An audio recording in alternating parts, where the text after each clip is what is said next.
પરમપિતા પરમેશ્વરનો પુષ્કળ આભાર કે આપણા જીવનમાં આજે ફરી નવો દિવસ આપ્યો અને તેમના આશીર્વાદોથી ભરપૂર કર્યો.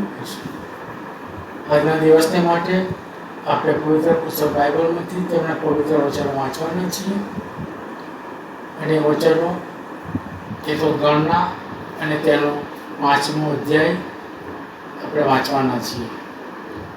વિશેષ પિતા પરમેશ્વર એમના વચનો વાંચવાની માટે અમારી સહાયતા મદદ કરે. આપ સર્વને નમ્ર વિનંતી કે અમારી ચેનલ પસંદ હોય લાઈક કરો, સબસ્ક્રાઈબ કરો, પોતાના ગ્રુપ કે મિત્ર વર્તુળમાં શેર પણ જરૂરથી કરો. પવિત્ર વચનો વાંચવાની આપણે શરૂઆત કરીશું. પવિત્ર પુસ્તક બાઇબલ અને તેનું ત્રીજું પુસ્તક ગણના અને તેનો 5મો અધ્યાય. અને યહોવાએ મૂસાને કહ્યું, ઇઝરાયેલી લોકોને આજ્ઞા કર કે તેઓ પ્રત્યેક કોઠીને તથા પ્રત્યેક સ્ત્રાવના મરજવાળાને તથા કોઈ પણ મુર્દાથી અભરાયેલાને છાવણીની બહાર કાઢે. નર તથા નારી બંનેને તમે બહાર કાઢો. છાવણી બહાર તેઓને રાખો, એ માટે કે તેઓની છાવણી કે જે મધ્યે હું વસું છું તે દેવાથી અશુદ્ધ ન થાય. અને ઇસ્રાયેલીઓએ એમ કર્યું ને તેઓને છાવણી બહાર કાઢ્યા, જેમ યહોવાએ મૂસાને કહ્યું તેમ ઇસ્રાયેલી લોકોએ કર્યું. અને યહોવાએ મૂસાને કહ્યું, ઇસ્રાયેલ પુત્રોને કહે કે માણસો જે પાપ કરે છે તેમાંનું કોઈ પણ પાપ જો કોઈ પુરુષ કે સ્ત્રી કરીને યહોવાની વિરુદ્ધ ઉલ્લંઘન કરે ને એમ તે જન ગુનેગાર થાય તો તેઓએ કરેલો પાપ તેઓ કબૂલ કરે અને તે પોતાના ગુનાને માટે પૂરો બદલો ભરી આપે અને તેમાં તેનો પંચમાંશ ઉમેરીને જેના સંબંધમાં તેણે ગુનો કર્યો હોય તેને તે આપે. પણ ગુનાને માટે જેને બદલો આપવો ઘટે એવો તેનો કોઈ સગો ન હોય તો ગુનાને માટે જે બદલો યહોવાને આપવાનો છે તે યાજકને મળે. વળી પ્રાયશ્ચિતનો ઘેટો કે જેથી તેને માટે પ્રાયશ્ચિત કરવામાં આવશે તે પણ યાજકને મળે. અને ઇઝરાયેલી લોકોની સર્વ પવિત્ર વસ્તુઓનું પ્રત્યેક ઉછળ્યાપણ કે તેઓ યાજકની પાસે લાવે તે તેનું થાય. અને પ્રત્યેક પુરુષની અર્પિત વસ્તુઓ તેની થાય.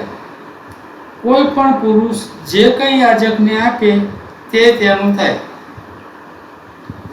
અને યહોવાએ મૂસાને કહ્યું, ઇઝરાયેલ પ્રજા સાથે વાત કરીને કહે કે જો કોઈ પુરુષની સ્ત્રી પતિવ્રત ચૂકીને તેનો અપરાધ કરે, એટલે કોઈ પુરુષ તેની સાથે વ્યભિચાર કરે ને તેના પતિની આંખોથી તે ગુપ્ત તથા છુપું રહે ને પેલી સ્ત્રી અશુદ્ધ થઈ હોય અને તેની વિરુદ્ધ કોઈ સાક્ષી ન હોય, તેમજ તે કૃત્ય કરતી વેળાએ તે પકડાઈ ન હોય અને પતિના મનમાં સંશય ઉત્પન્ન થાય ને તેને પોતાની સ્ત્રી પર શક પડતો હોય ને તે બગડી હોય, અથવા તેના મનમાં સંશય ઉત્પન્ન થાય ને તેને પોતાની સ્ત્રી પર શક પડતો હોય પણ તે બગડી ન હોય, તો તે પુરુષ પોતાની સ્ત્રીને યાજકની પાસે લાવે ને તેને માટે તેનું અર્પણ લાવે.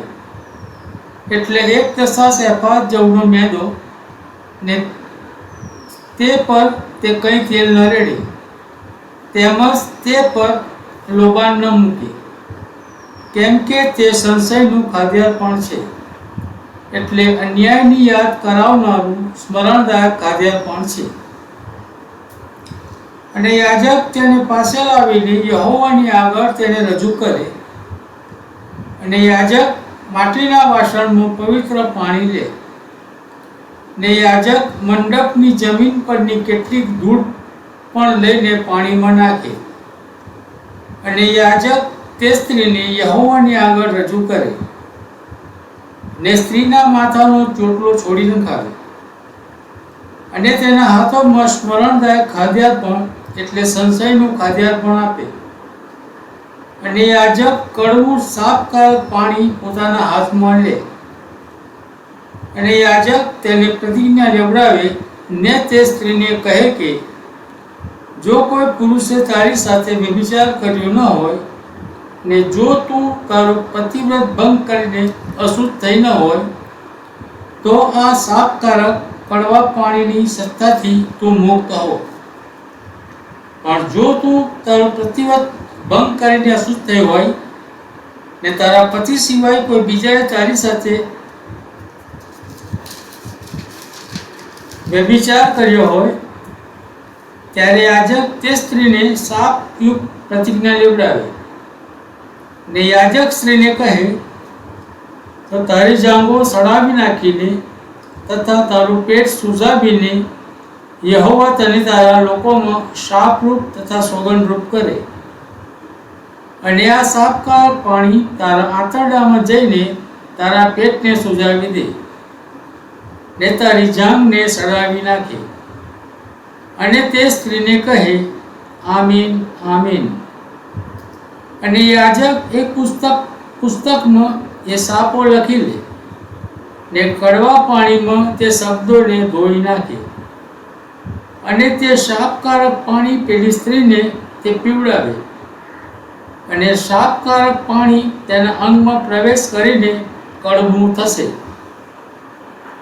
અને યાજક તે સ્ત્રીના હાથમાંથી સંશયનું ખાદ્યાર્પણ લે ને યહોવાની આગળ તે ખાદ્યાર્પણની આરતી ઉતારે ને તેને વેદી પાસે લાવે અને યાજક તે ખાદ્યાર્પણમાંથી તેની યાદગીરી તરીકે એક ખોબા ભર લે ને વેદી પર તેનું દહન કરે ને પછી સ્ત્રીને તે પાણી પીવડાવે. અને તેને પાણી પીવડાવ્યા પછી એમ થશે કે જો તે અશુદ્ધ થઈ હશે ને પોતાના પતિનો અપરાધ કર્યો હશે તો તે શાપકારક પાણી તેના અંગમાં પ્રવેશ કરીને કડવું થશે ને તેનું પેટ સૂજી જશે ને તેની જાંઘ સડીને ખરી પડશે અને તે સ્ત્રી પોતાના લોકોમાં શાપિત થશે. પણ જો તે સ્ત્રી અશુદ્ધ થઈ નહીં હોય પણ શુદ્ધ હશે તો તે મુક્ત થશે ને તેને પેટે સંતાન થશે.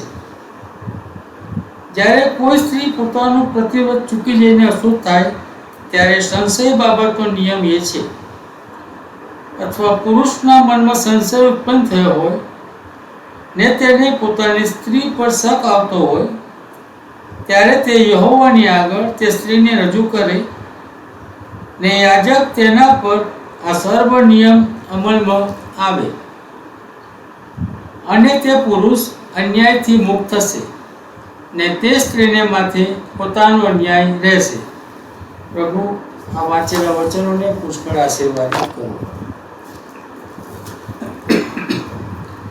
પ્રાર્થના કરીએ.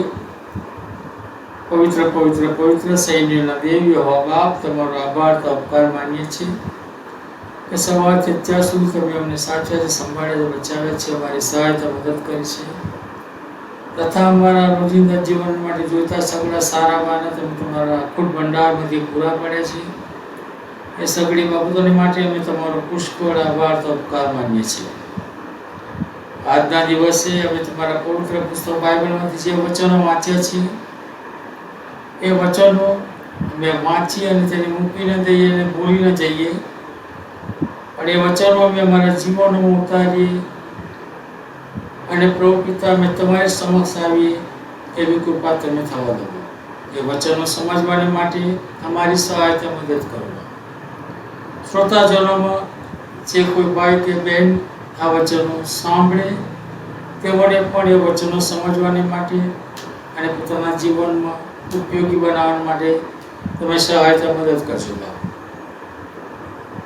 અમારા વચનો વાંચવાથી અને શ્રોતાજનો સાંભળવાથી પિતા કોઈ એક આત્મા તમારી ગામ ફરે અને સ્વર્ગમાં હજારો લાખો લોકો હાલેલુયા હાલેલુયા હાલેલુયા પોકારો કરીને હર્ષનાદ કરે એવી પણ કૃપા અમે તમારી પાસે માંગી લઈએ છીએ.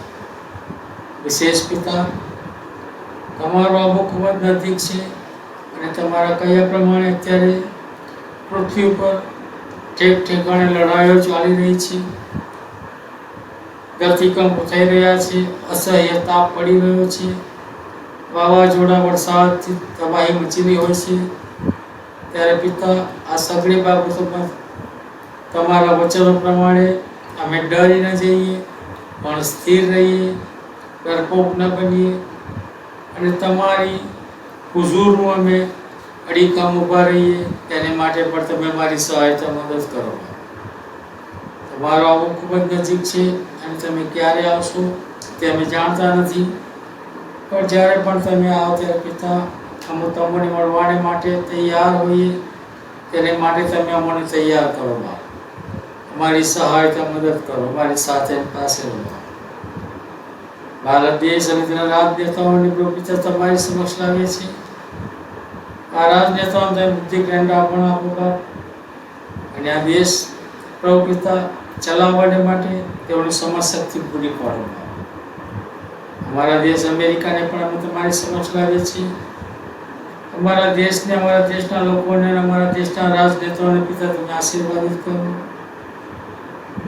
અને અમારા રાજનેતાઓને પિતા તમે બુદ્ધિ જ્ઞાન આપણથી ભરપૂર કરો અને તેઓની જવાબદારી અદા કરવા માટે પિતા તમે તેઓની શક્તિ સામર્થ્ય પૂરા પાડો. કોઈ પણ ભાઈ બહેન બીમાર હોય, અમે જાણીએ છીએ નથી જાણતા, એવા સગળા લોકોને પિતા અમે તમારી સમક્ષ લાવીએ છીએ. એવા ભાઈ કે બહેનને તમારા તંદુરસ્ત ગાલ સાજા પણ, હાથના સ્પર્શ વડે સાજા પણ મળે એવી કૃપા તમે થવા દેજો. ગરીબ અનાથ વિધવાઓની સહાયતા મદદ કરો. જે કુટુંબો મરણે પ્રવેશ કર્યો હોય એ કુટુંબને તમારા આત્મિક દિલાસાથી ભરપૂર કરો.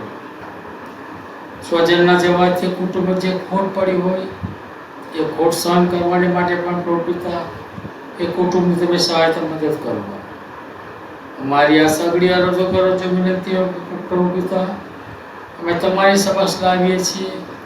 ત્યારે પ્રભુતા એ સગડી અરજો કરો છો વિનંતીઓને સાંભળી તેને માન્ય કરજો.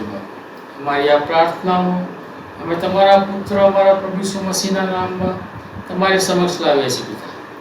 એ સાંભળજો અને તેનો સ્વીકાર કરજો પિતા. આમીન. આમીન.